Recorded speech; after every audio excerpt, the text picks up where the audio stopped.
Yay, we're talking about more GeorgeNotFound and Katie Bugs drama. In fact, we're not really talking about the drama. We're talking about the inconsistencies, the contradicting between Katie and her own friend and GeorgeNotFound. So if you don't know what's going on, basically, the evidence that has been presented, that I have presented in all three of my videos thus far, I kind of looked back over it, and I basically had the thoughts to myself, like, okay, this evidence by itself makes no sense. Like, even if we just disregard who said what, this evidence doesn't make any sense because it is three perspectives, and usually to get a compelling argument, two of those perspectives have to add up or equal together. And from what Ghosty just released, which we're going to talk about, they're not making sense.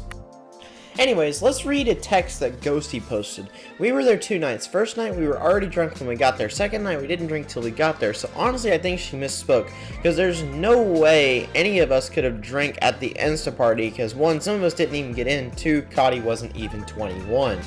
And yeah, I think that's a good point. Because really nobody was specifying how she was 21 or got the wristband or even got into the party, so it definitely makes sense from Ghosty here. Alright, now I'm going to play a clip from Ghosty's stream. This is Ghosty, not Katie, and then I'm going to play the clip of Katie contradicting herself from what Ghosty said. I'll play the clip.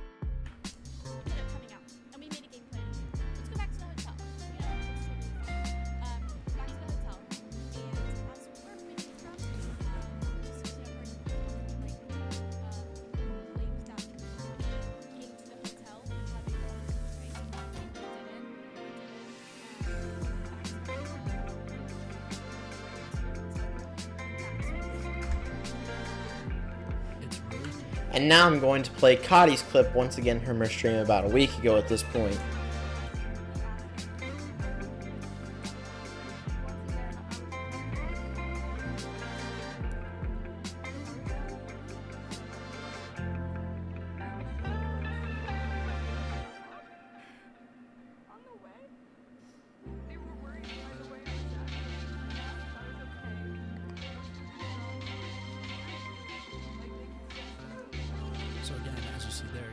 Now, for these two being best friends, for their story not to be 100 to 100, 1 to 1 accurate is very strange, because she says, Katie, that they were blackout drunk when, Ghosty says that they weren't drunk before and started referencing how at the Insta party that they weren't able to get in. Now, that does have some continuity, but once again, a lot of this evidence feels like it is very misleading. It almost feels like Cotty is lying to us, and I feel like the Shelby situation has a little bit to do with this.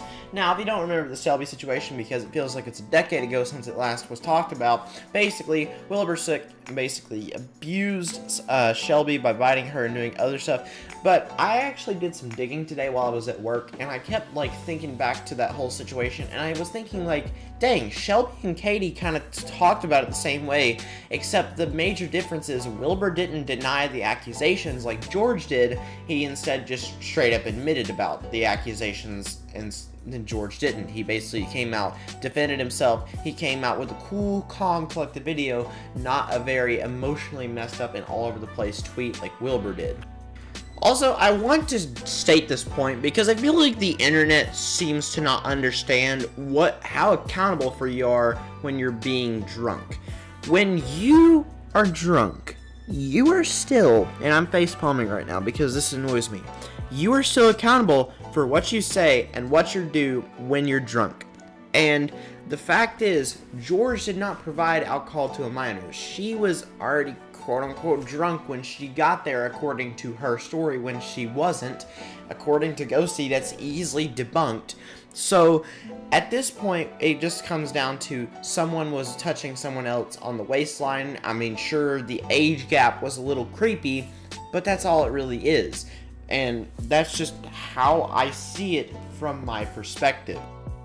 But going back to what Twitter users are saying, the validity of what you say, this was an exact comment, by the way, and I'm going to pull it up right now because this kind of made me mad when I first saw it.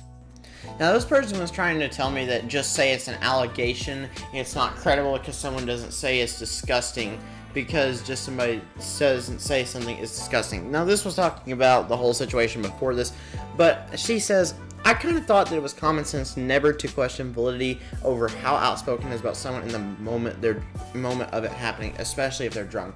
First off, if you're outspoken about anything when you're drunk, they can still hold that accountable. I've learned by court of law that whatever you say when you're drunk is still drunk. If you say racist stuff when you're drunk, I made this point the other day. If you say racist stuff while you're drunk, you're still racist. It doesn't matter what you said while you're drunk. Being drunk is not an excuse for what you say or do. And like I said before, if she felt uncomfortable in that situation, she should have spoke up. End of discussion. Because I have had situations before where I felt super uncomfortable and I spoke up.